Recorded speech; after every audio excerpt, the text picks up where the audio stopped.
Isa na namang magandang araw mga katropa. Tayo ngayon ay pupunta sa County Tipperary upang saksihan ang ganda ng Rock of Cashel.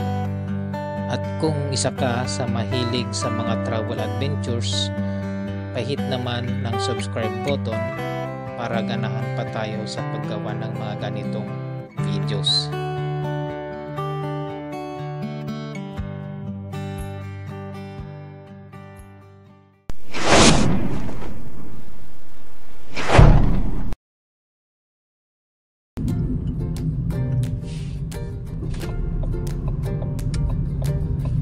In 100 meters, slide right onto Rock Lane. Take the next right to stay on Rock Lane, then turn right.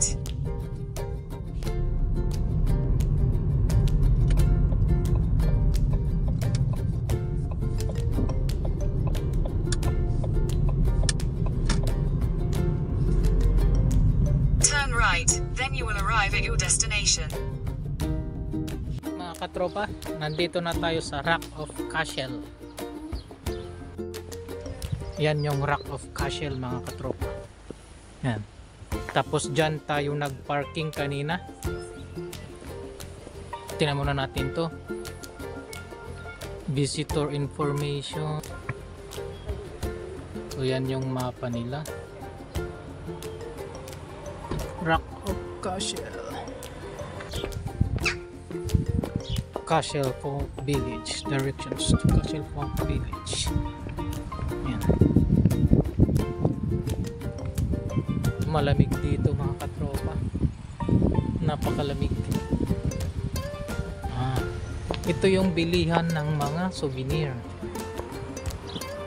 Yan. Mamaya bago tayo uuwi, dadaan tayo dyan mga katropa.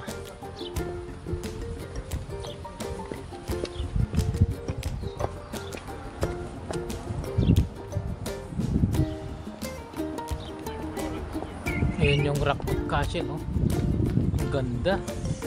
Ang taas din.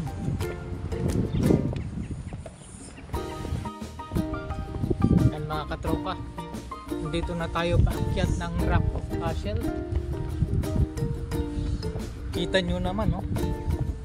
Ang taas. Napakataas.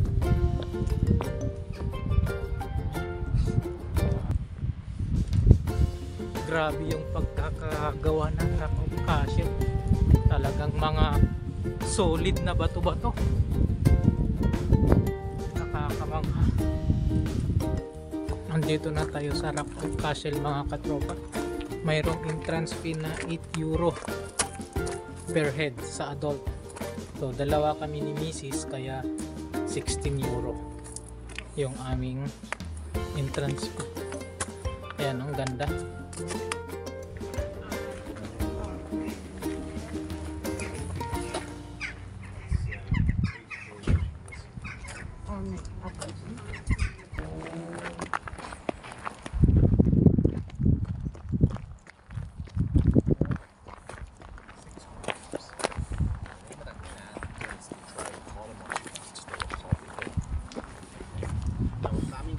Hindi na tayo sasama mga katropa sa mga nagtutur, nagpapatur guide. Diretso na tayo dito. Ito yung pinaka main entrance niya mga katropa.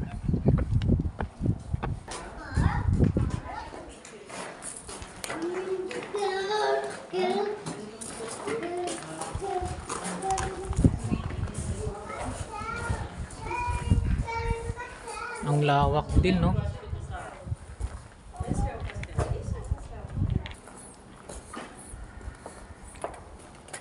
Ganda rin mga katropa, no? Tingnan natin dito sa labas.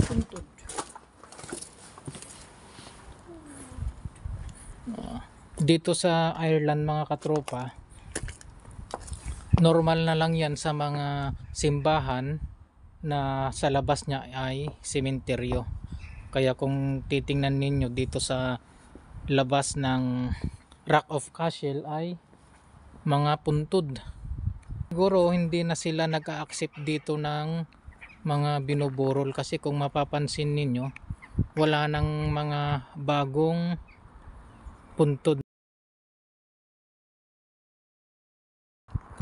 kaya siguro nag-stop na yung pag-accept dito ng mga nililibing. Yan. Kasi sira-sira na rin itong katedral mga katropa. Yan. Wala na siyang bubong kung mapapansin ninyo.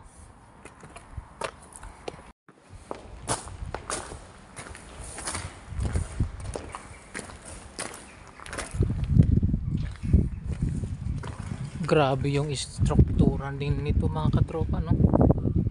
Talagang solid. Solid yung pagkakagawa. Ito mayroon siyang daanan papunta sa taas pero nakalak. Ayan, nakalak.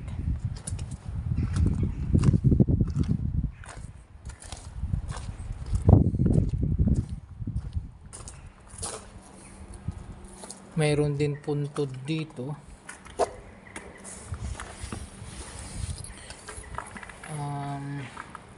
1870 pa. Matagal na talaga itong cathedral na to. 1870. Mahigit isang siglo.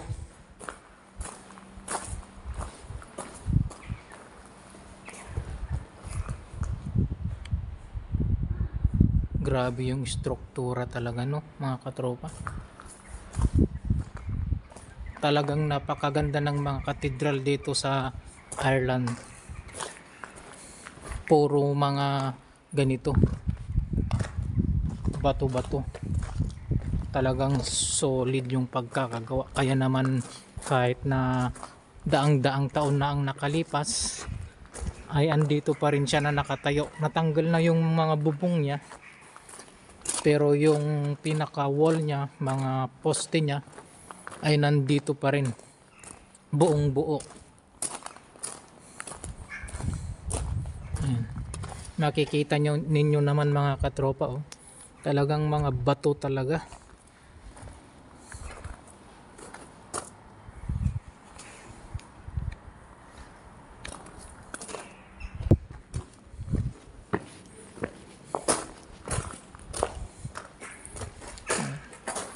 Tanggal na yung mga bubong, pero itong wall niya ay nandito pa rin.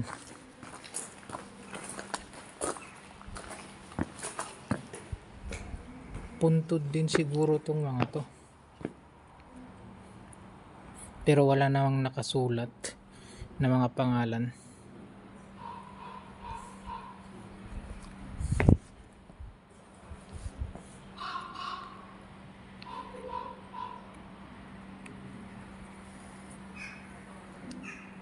Ng taas, oh. Maganda sana kung maakyat din natin hanggang doon sa taas.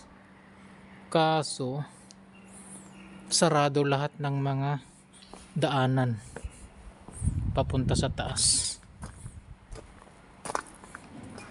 Try na lang natin dito pumasok mga katropa. Papuntang labas na siya. Ayan, access na siya papuntang labas.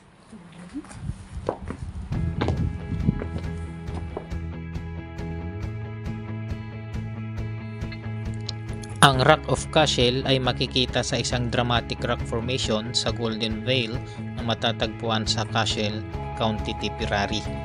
Ang The Rock of Cashel ay naging tanyag dahil sa napakahalagang kasaysayan nito. Kabilang sa mga struktura na makikita dito ay yung Round Tower na may taas na 28 meters, isang mataas na krus, isang Romanesque Chapel, isang Gothic Cathedral na itinayo noong 1235 to 1270, isang abbey at ang Hall of the Vicars Choral na itinayo naman noong 15th century.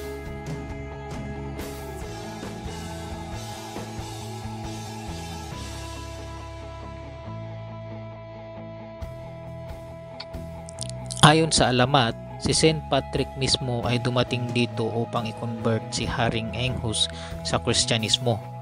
Noong 977, si Brian Boru ay nakoronahan doon bilang hari at ginawa niyang kabisera ang castle noong 1101.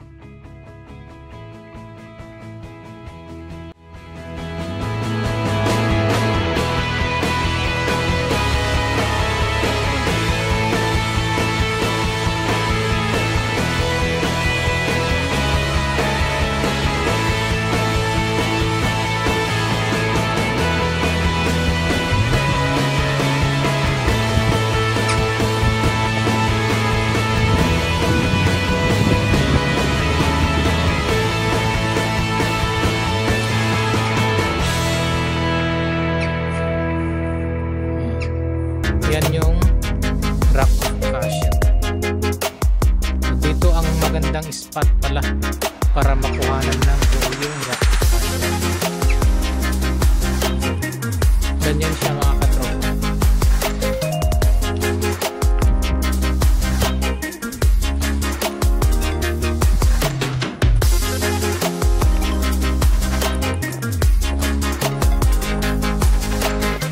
Punta naman tayo dito mga katropa sa isang building dito sa Taguig Cathedral, Audio Visual Theater. Ito pala yung Audio Visual Theater nila. Try natin pasukin.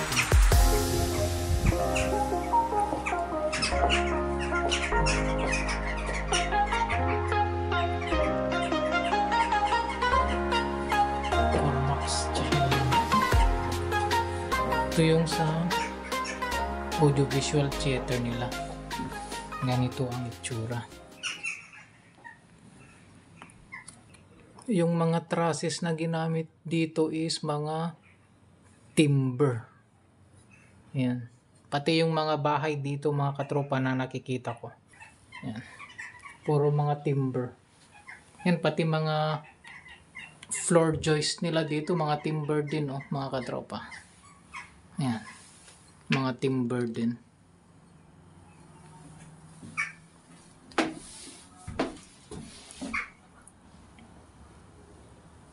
The project has been part financed by the European Regional Development Fund.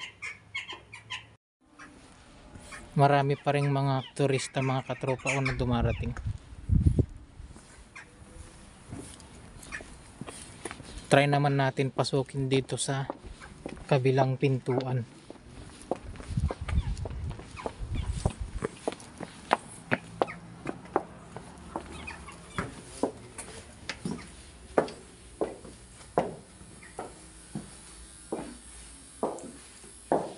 Ano kaya ito?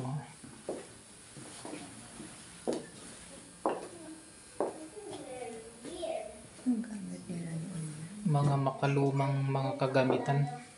Mayroon maliit na spiral stair dito papunta sa taas. Papunta siya sa gallery. Pero bawal pumasok kasi mayroon siyang kandado. Mayroon siyang chain. Yan. So bawal pumasok dyan mga katropa. Papunta sa taas sa gallery.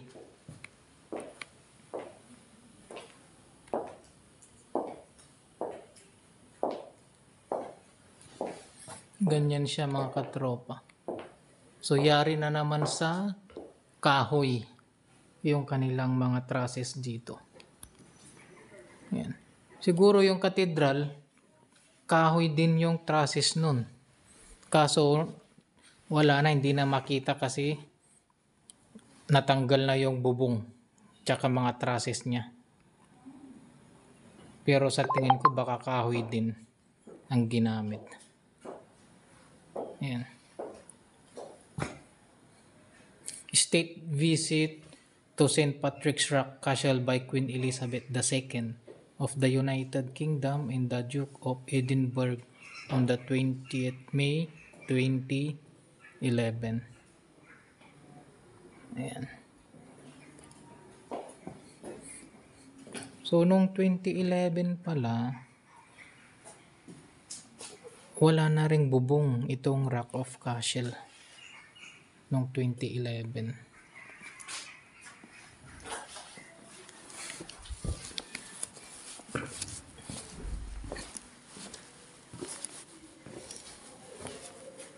Sana, mami.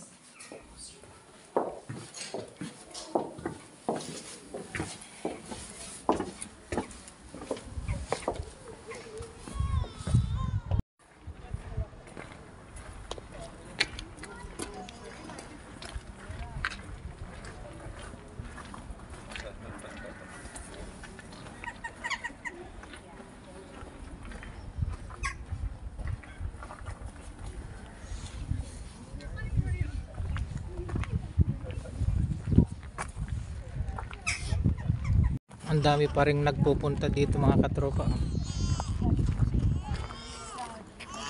Ang daming turista ngayon.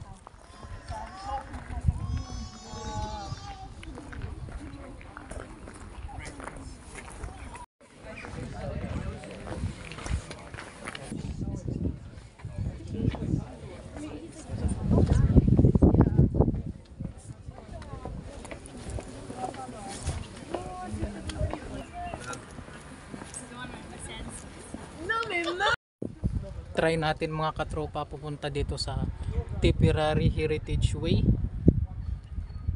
Sa kabila naman is Bishop's Walk. Ito yung papuntang Tipperary Heritage Way. Ito yung sa Bishop's Walk. Pero try natin muna dito sa Bishop's Walk. Ayan. So ganyan siya.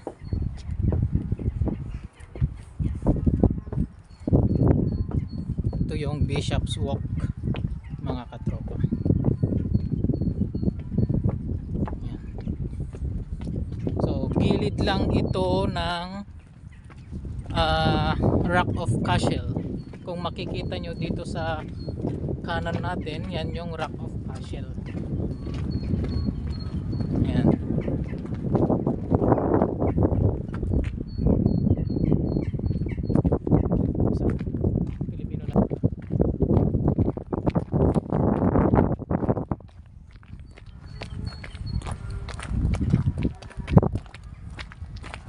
Ayan.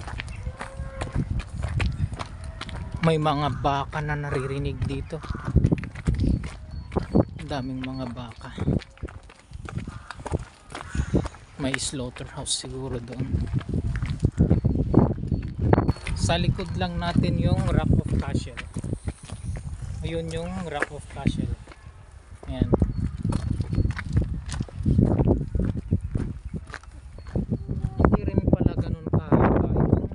Bishop's Walk. Lang. Papuntang parkingan.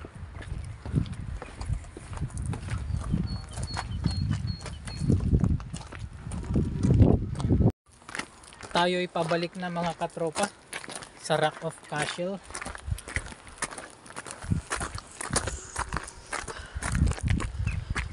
Tingnan nyo naman mga katropa itong ganda ng tanawin.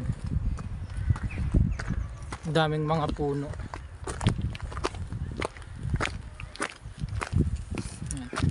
Mga puno-puno.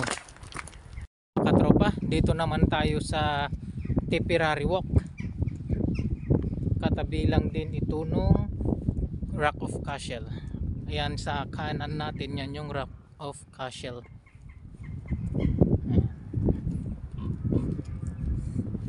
So dito lang sa bandang baba ng Rock of Cashel, nandyan yung Tipperary Walk tsaka yung Bishop's Walk. Yan. Yung Bishop's Walk, galing na tayo doon kanina, papuntang parking area pala yun. Access siya papunta sa parking area. Itong Tipperary Walk naman, titingnan natin kung saan yung access niya. Itong mga puno na ito mga katropa, parang ganito yung puno na nakalagay sa mga Facebook. Yung sa mga sanga-sangan niya is mayroong nag-shape na mga mukha. Di ba mga katropa, parang ganyan yun. Pero AI generated yung mga sanga niya para mag-shape ng mga mukha ng tao. Tapos huhulaan mo kung ilan yung mukha ng tao na nakikita mo dyan sa mga sanga-sanga niya. Yeah, di ba parang ganyan yun yung mga puno na yun. tapos magsishape na mukha yung mga sanga-sanga niya.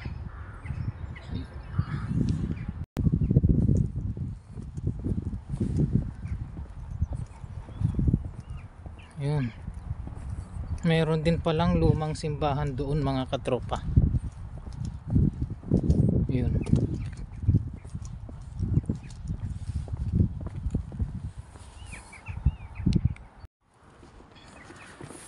And War of Independence Museum papuntang right, Famine Museum papuntang right, Garden of Remembrance papuntang right, and much more. Straight siguro yan. Nandito na tayo sa The Rock of Cashel Shop mga katropa. Yan. Yan, mga ref magnet ang mayroon ditong naka-display sa labas.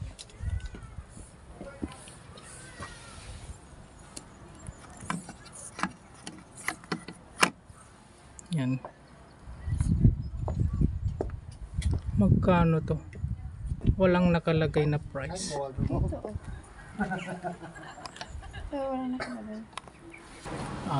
Ito tagpa 5 euro pala siya. 5 euro. Tapos ito naman 10 euro.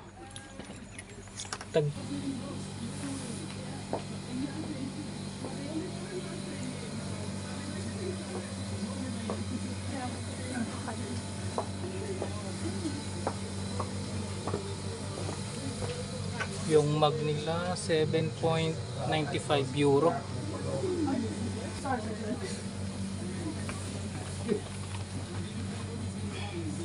$24.95.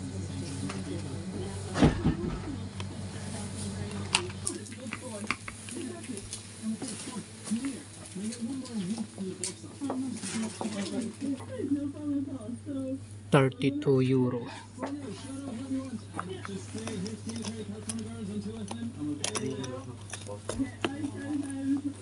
Done.